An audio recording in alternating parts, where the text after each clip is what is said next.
We're talking about domestic violence, and the guest is the executive director of EJarrett House, Miss Jarrett. And of course, Miss Jarrett, let me pick up where we left off the last time and give you an opportunity to continue some of the reasons and some of the causes or the consequences of domestic violence as you see them from your position as the executive director of EJarrett House. Well, for instance, a woman can come into the shelter and she is mentally abused. Well, she has to go to a psychiatrist, and she's in counseling for a long time. Then you have the children who are traumatized. They're in counseling for a long time.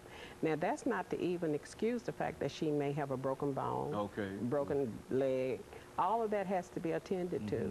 And then they have to be seen after. So the health care cost goes up. It really goes up. And you see a lot of these broken bones and broken legs and et cetera. Yes, yes. So you find that there's an increase in the number of folks that are coming to you? How do people generally come to you? There's a 211 number that they can call, and I'm listed on the 211 number.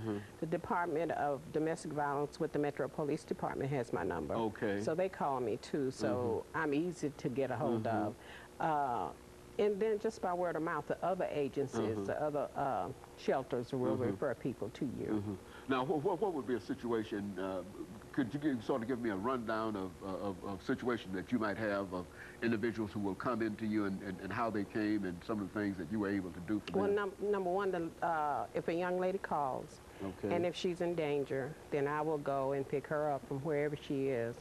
And to keep her out of danger and nobody know, I will have her go somewhere that's away from her house. And then, or I'll send a cab to pick her up, to bring her to me. And then we do our processing of her, and then we'll take her to shelter.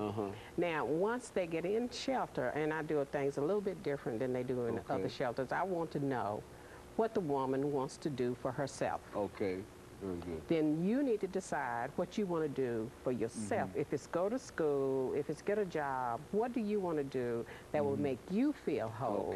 And then that will take care of your children. And once we figure out what that is, then I will help her accomplish that goal. And I will keep her until she accomplishes that goal. Once she accomplishes that goal, then I will help her find a place. And then she can move out.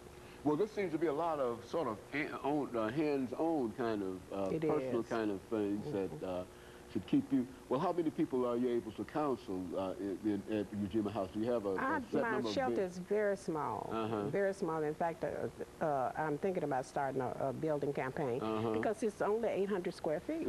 So it's the smallest shelter in the city. Which means when you say, I don't I'm one family. You're one family? If I have a family with teenagers, that's it. If I have a single woman, I can take another single woman with 2 kids. That's it. And that's the extent of well, that you do believe that since you've been involved in what you're doing, that there's a tremendous need for more space. Yes. I turn down 5 to 6 people every day. Every day. And these are people in a real sense who are not being served unless they go to some of these other areas. And they're full. They're full. Yes. So it's a lot of folks. We're always looking for more space. There's a lot of folks in Nashville. So do you believe that domestic violence is a real problem in Nashville? It's a big problem in Nashville. And I don't think really everybody knows how big it is. Well, let's talk about how big it is. I mean, now you have 3 shelters here.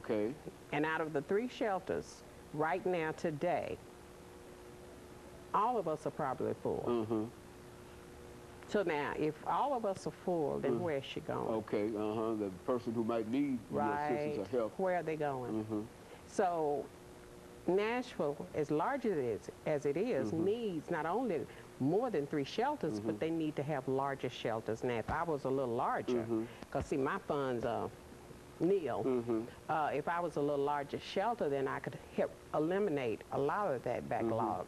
But since I'm so small, I can't. The other ones are a little bit larger than mine. The Y has the largest, but all of us are full.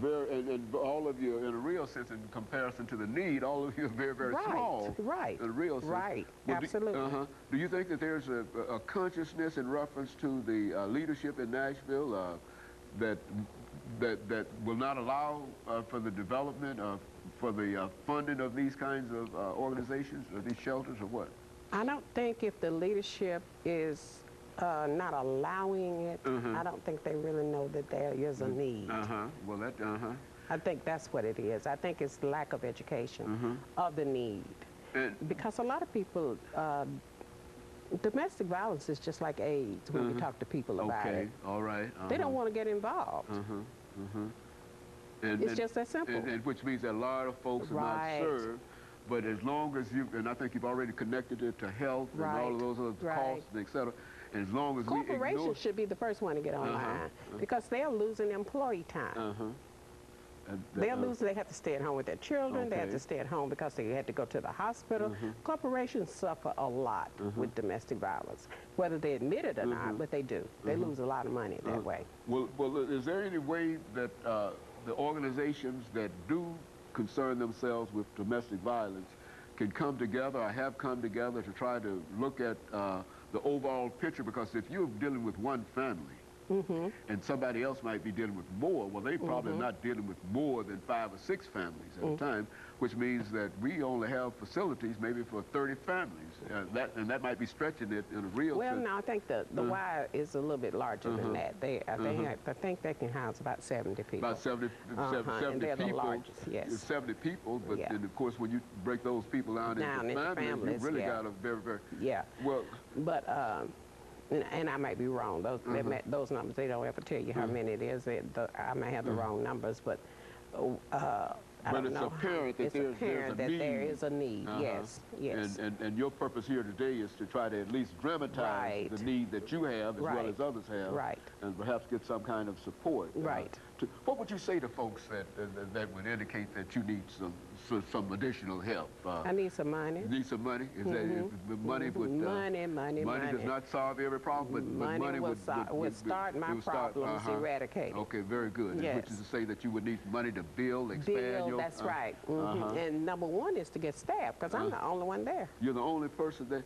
Well, now, really, we over the last 25 or 30 seconds that we have before the end of this second segment, we really don't have much considering our population and our size and et cetera, and considering the problem that this might cause.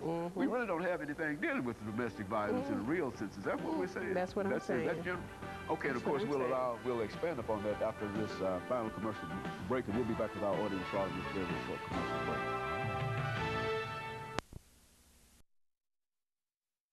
The topic is domestic violence.